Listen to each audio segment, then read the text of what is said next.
kita belajar firman Tuhan di minggu pertama bulan Juli. Tak terasa kita sudah ada di bulan yang ketujuh dari tahun ini. Bapak Ibu, 6 bulan kita sudah lewati 2026. 6 bulan ke depan kita akan masuk di 2027. Suka belajar dan melakukan firman. Kita harus melatih diri kita menjadi anak-anak Tuhan yang senang atau suka belajar firman serta melakukannya dengan baik. Baik saudara-saudara yang kekasih, ingatlah hal ini. Setiap orang hendaklah cepat untuk mendengar, tetapi lambat untuk berkata-kata, dan juga lambat untuk marah. Sama-sama, 1, 2, 3.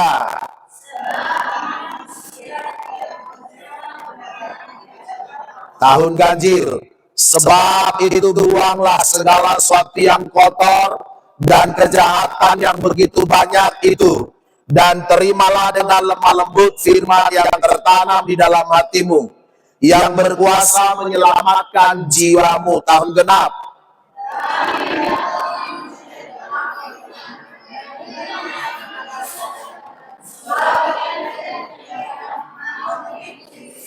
tahun ganjil, sebab jika seorang hanya mendengar firman saja dan tidak melakukannya, ia adalah seumpama seorang yang sedang mengamati mukanya yang sebenarnya di depan cermin. Tahun genap,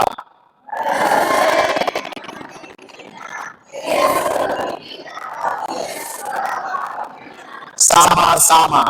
Tetapi barang siapa meneliti hukum yang sempurna, yaitu hukum yang memerdekakan orang, dan ia bertekun di dalamnya, jadi bukan hanya mendengar untuk melupakannya, tetapi sungguh-sungguh melakukannya, ia akan berbahagia oleh perbuatannya. Kita katakan amin. Nah, ibu bapak yang diberkati Tuhan, tema kita tadi adalah suka belajar dan melakukan firman-Nya, atau kita diingatkan untuk menjadi pelaku firman. Bapak Ibu, setiap orang percaya seringkali dihadapkan pada tantangan dan pergumulan hidup. Dalam suratnya, Yakobus memberikan resep praktis bagaimana kita bisa hidup sebagai orang Kristen yang menang dan berbuah di tengah dunia ini. Sekali lagi, dalam suratnya Yakobus memberikan resep praktis bagaimana kita bisa hidup sebagai orang Kristen yang menang dan berbuah di tengah dunia ini. Kuncinya ada pada bagaimana kita merespon firman Tuhan dalam hidup kita sehari-hari. Tergantung seperti apa kita menerima atau merespon firman Tuhan dalam hidup kita sehari-hari. Bapak Ibu Saudara sekalian, oleh sebab itu diperlukan sikap hati yang benar dalam menerima firman Tuhan. Nah, lambat berbicara. Bilang sama-sama, lambat berbicara. Nah, Bapak Ibu berpikir sebelum berbicara untuk menghindari perkataan yang menyakiti atau merugikan orang lain. Cepat mendengar tapi lambat berbicara. Itu harus kita latih dalam diri kita. Itu sebabnya kalau ada rapat, pertemuan atau apa, saat orang sedang bicara jangan biasakan mengkat gitu, memotong perkataan orang. Atau mungkin sedang dalam komunitas, kumpulan apapun, Bapak Ibu dengar dulu baik-baik, simak dulu baik-baik. Lalu setelah itu baru angkat tangan bicara. Jangan orang lagi bicara, ada soni, macet tuh dak soni. Orang belum selesai ngomong. Di rumah pun begitu, ibu-ibu. Kalau suamimu lagi ngomong, jangan langsung potong. Biarkan dulu dia bicara. Atau ibu-ibu sedang ngomong, bapak-bapak jangan langsung ya tuh siapa alang mata ya sama dodok. Jangan. Izinkan dulu dia bicara. Bapak Ibu Saudaraku, kita mesti melatih diri kita menjadi pribadi yang cepat mendengar tapi lambat berbicara. Artinya jangan kita aja yang bicara. Ini rapat pendetanya ada 150 orang, tapi yang bicara cuma kau sendiri. Jangan. Izinkan orang lain juga bicara. Lalu yang ketiga, lambat marah. Bilang sama-sama, lambat marah.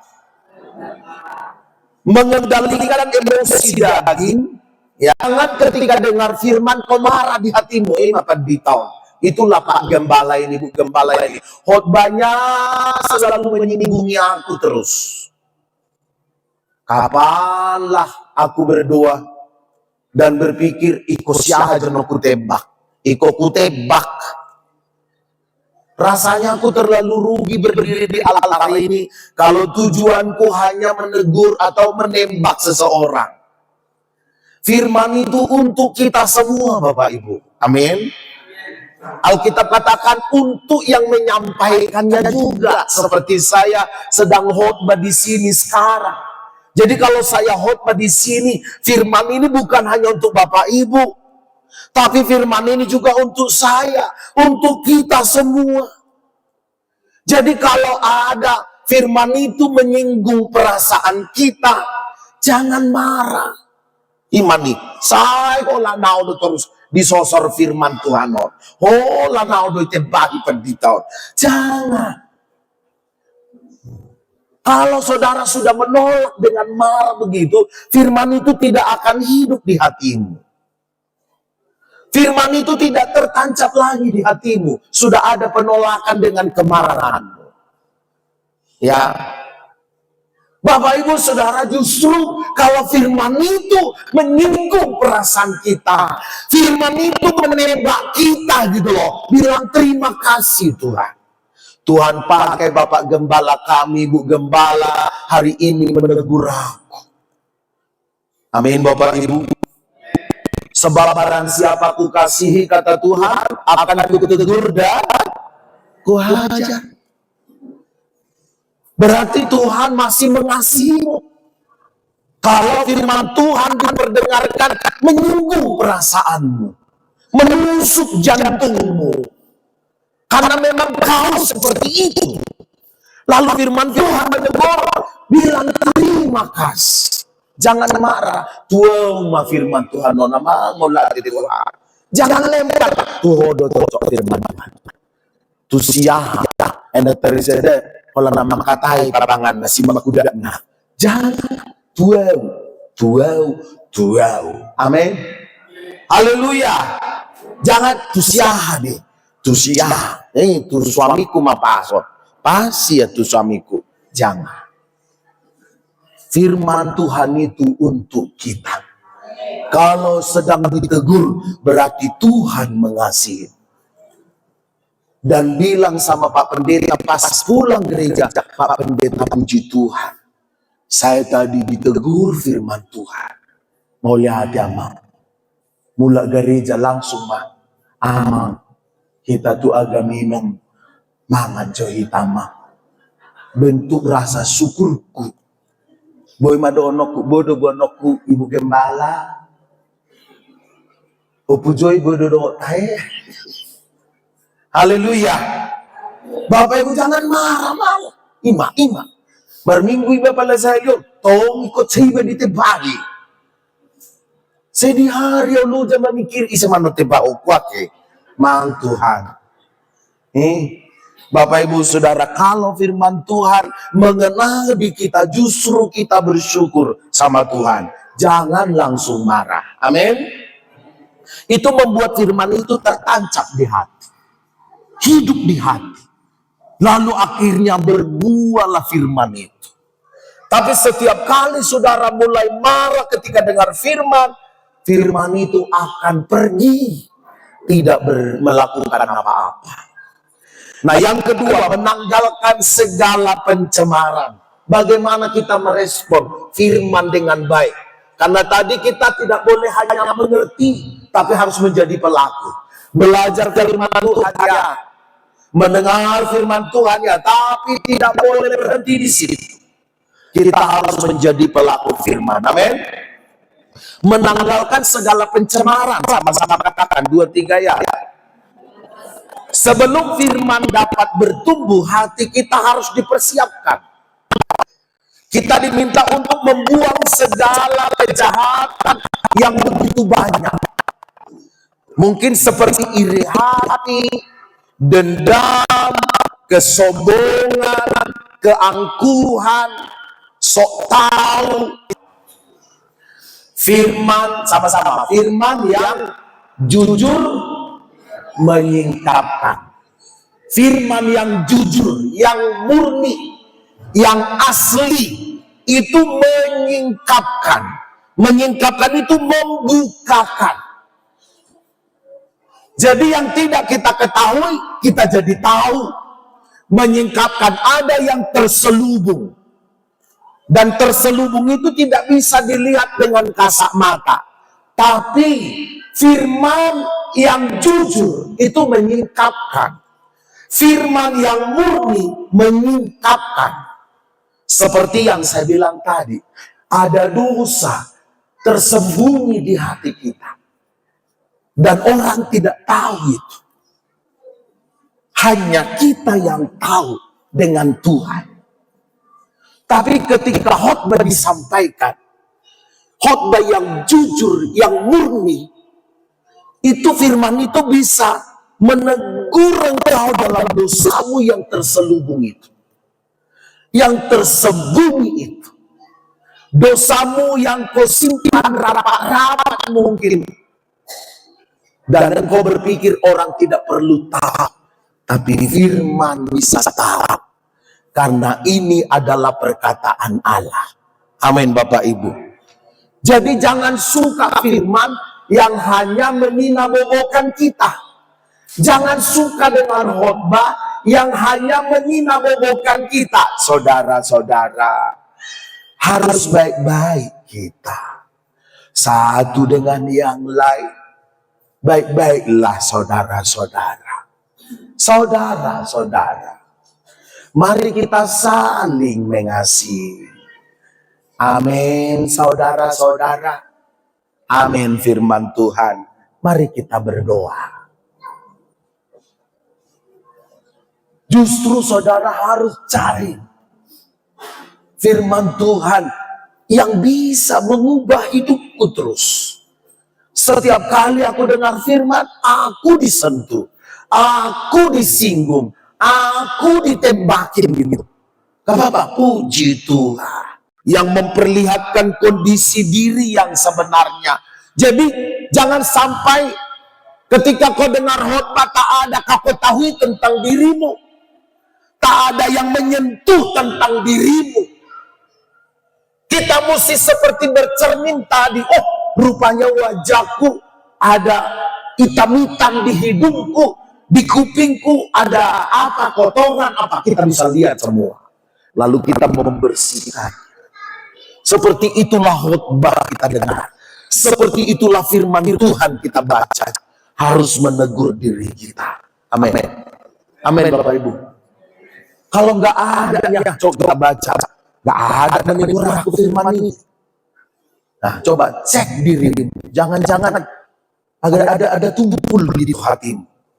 Sementara orang lain diberkati, lalu kau tidak diberkati. Ada apa dengan hatimu? Mesti kita cek diri. Alkitab berkata, firman Tuhan itu selalu baru tiap hari. Berkat dalam firman itu selalu ada dan baru tiap hari. Jadi Bapak Ibu jangan sampai kita hanya bercermin saja. Kita lihat. Amin Bapak Ibu. Mendengar khotbah pun harus begitu. Melalui firman Tuhan, Tuhan menyingkapkan dosa kita. Tuhan menyingkapkan kelemahan kita.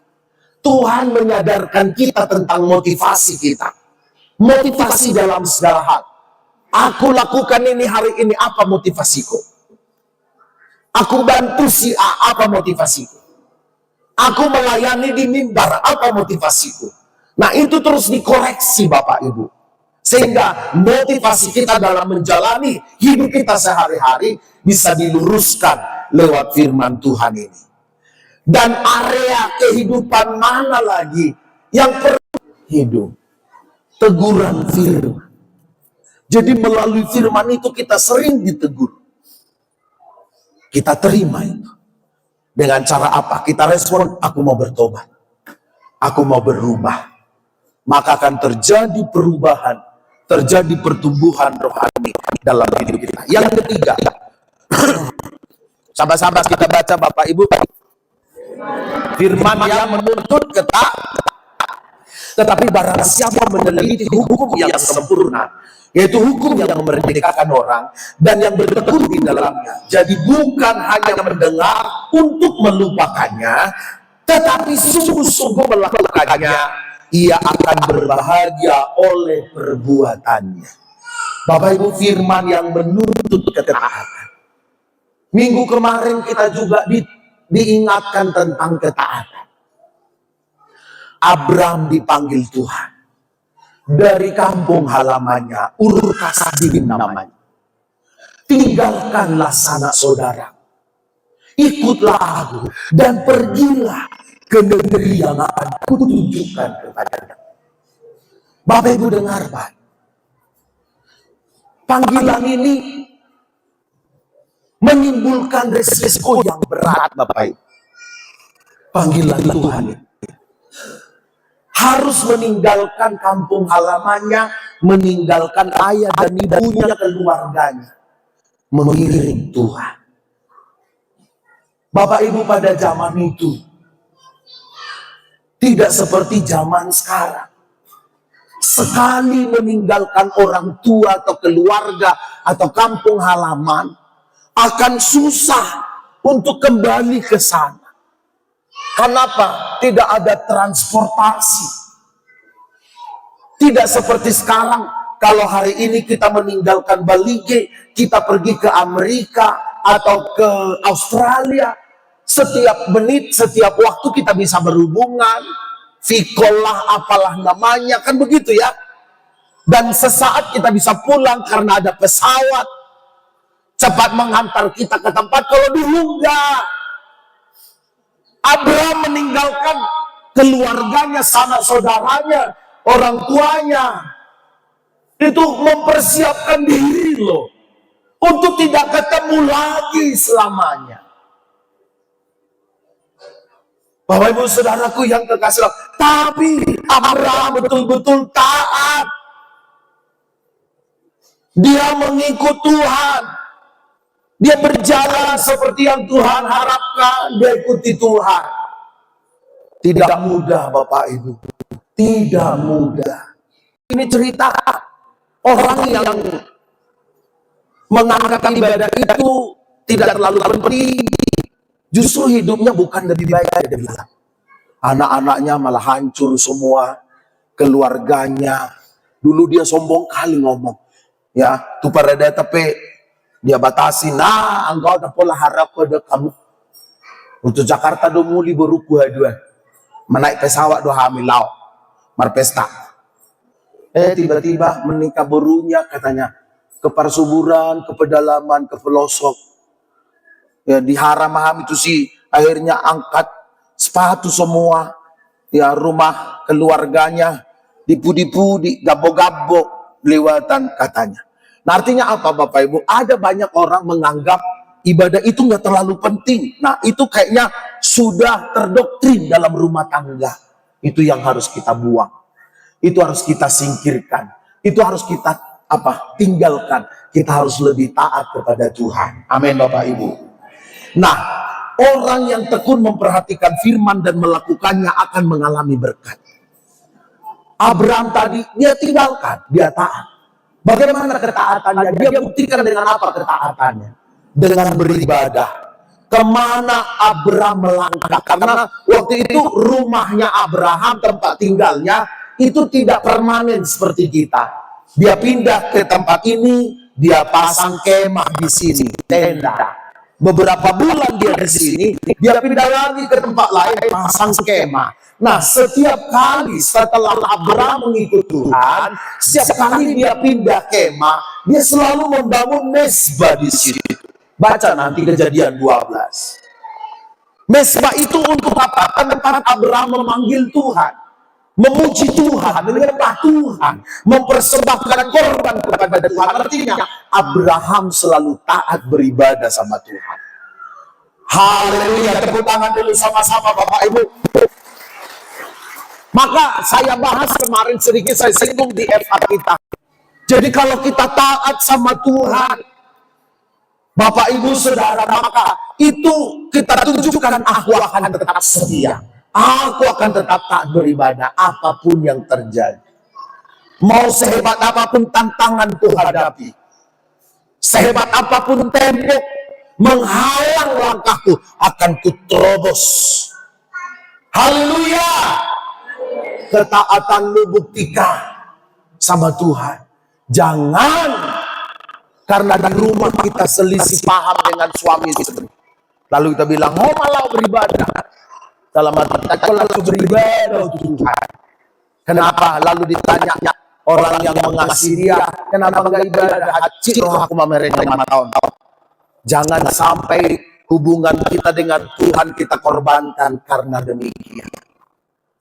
Bapak Ibu undang alami haji roh mamereng dong abu jemaah bagi Allah ibadai. Kenapa? Uberi menubuhi naik. Jangan sampai ketaatanmu kau korbankan karena egomu, karena kesombongan. Mulhala punya prinsip yang seperti ini, berarti dia merasa hidupnya sudah sempurna. Orang yang punya prinsip seperti itu, kenapa kau nggak ke gereja? Aku lihat nanti mukanya siapa itu. Bahagia. Nah berarti kau merasa hidupmu sudah sempurna. Jema gigi mau mamereng nadong kekurangannya. Boleh angkat tangan yang sudah sempurna di sini Bapak Ibu. Asal kami berhati-hati. Ada? Semua kita punya kekurangan. Amin. Amin. Justru itu yang akan kita perbaiki. Kita datang beribadah. Ahurang aku Tuhan, egois Tuhan, kesombong aku Tuhan, otoko Tuhan. Ya, semua kita bawa sama Tuhan. Asa diperbaiki Tuhan. Haleluya. Jadi nggak ada kalimat-kalimat begitu muncul di tengah-tengah kita. Yang ada kita saudara yang punya masih kekurangan, kelemahan satu dengan yang lain. Dan itu perlu diperbaiki dalam ibadah-ibadah kita. Haleluya. Terakhir kalimatnya mari kita baca. 2-3 ya, murid. 2-3 ya. Murid Kristus sejati bukan hanya pecinta firman, tetapi juga pelaku firman. Itu murid Tuhan Yesus yang sejati. Dia tidak hanya cinta firman, tapi dia menjadi pelaku firman. Amin, itu firman Tuhan. Tuhan Yesus memberkati kita.